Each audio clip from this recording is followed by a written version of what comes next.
সুপ্রিয় দর্শক, আসসালামু আলাইকুম। Welcome back to my channel healthy food studio. আজকের পর্বে আপনাদের সাথে শেয়ার করছি ঘরে থাকা অল্প উপকরণে অল্প সময়ে কিভাবে স্প্যাগেটি তৈরি করে খেতে পারেন সেই রেসিপিটি আপনাদের সাথে শেয়ার করছি। আশা করছি আজকের এই শর্টকাট স্প্যাগেটি তৈরির রেসিপিটি আপনাদের কাছেও ভালো লাগবে। ভালো লাগলে লাইক দিবেন এবং ফ্রেন্ডস অ্যান্ড ফ্যামিলির সাথে শেয়ার করবেন। তাহলে চলুন দেখে নেওয়া যাক। প্রথমে আমি স্প্যাগেটিগুলো সিদ্ধ করে নিব। সেজন্য একটি প্যানে আমি 1 লিটার পানি নিয়েছি। এর মধ্যে হাফ চা চামচ লবণ এবং 1 চা চামচ রান্নার রেগুলার তেল দিয়ে স্প্যাগেটিগুলো দিয়ে দিচ্ছি। স্প্যাগেটিগুলো 7 থেকে 8 মিনিট সিদ্ধ করার পরই এগুলো সিদ্ধ হয়ে যাবে। তখন আমি এই পানি থেকে স্প্যাগেটিগুলো তুলে পানি ঝরিয়ে নিব। এরপর পরিমাণ মতো তেল দিয়ে রসুন কুচি, পেঁয়াজ কুচি কিছুক্ষণ নেড়ে চেড়ে নরম করে নিব।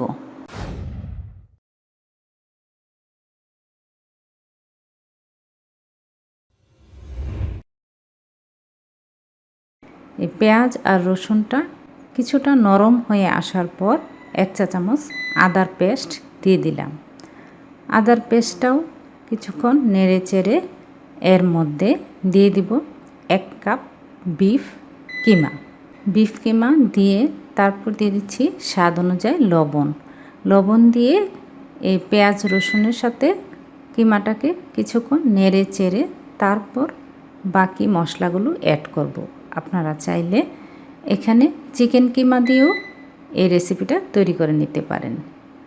এখন দিয়ে দিচ্ছি 1 চা চামচ লাল মরিচের গুঁড়া, হাফ চা চামচ অরিগানো, 1 চা চামচ ভাজা জিরার গুঁড়া এবং সেই সাথে হাফ চা চামচ কালো গোলমরিচের গুঁড়া। অরিগানোর গুঁড়াটা অবশ্যই দিবেন, এতে করে স্প্যাগেটির স্বাদটা অনেকটাই বেড়ে যায়।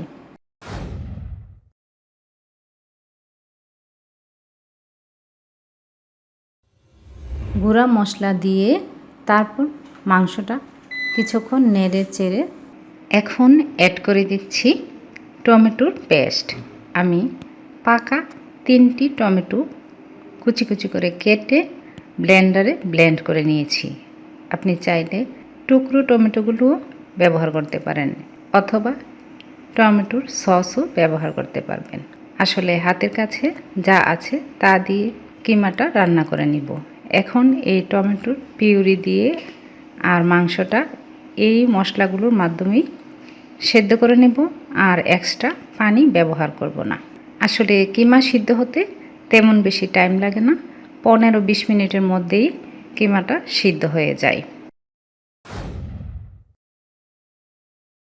কিমাটা সিদ্ধ হয়ে যাওয়ার পর আগে থেকে যে স্প্যাগেটিগুলো আমি সিদ্ধ করে পানি ঝরিয়ে নিয়েছিলাম সেই স্প্যাগেটিগুলো আমি কিমার সাথে খুব ভালোভাবে মিশিয়ে নিচ্ছি। মিশিয়ে নেওয়ার পর এর মধ্যে কাঁচামরিচ কুচি দিয়ে দিচ্ছি আর সেই সাথে দিয়ে দিচ্ছি তুলসী পাতা কুচি। এই তুলসী পাতার ফ্লেভারটা স্প্যাগেটির সাথে খুবই ভালো লাগে। আপনার হাতের কাছে থাকলে ব্যবহার করতে পারেন।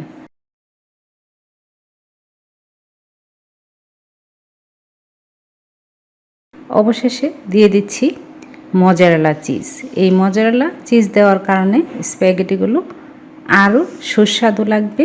তো আপনার হাতের কাছে যদি থাকে তাহলে ব্যবহার করতে পারেন, আর না থাকলে মজারেলা চিজ ছাড়াও কিন্তু এই স্প্যাগেটিটা খেতে দারুণ লাগে।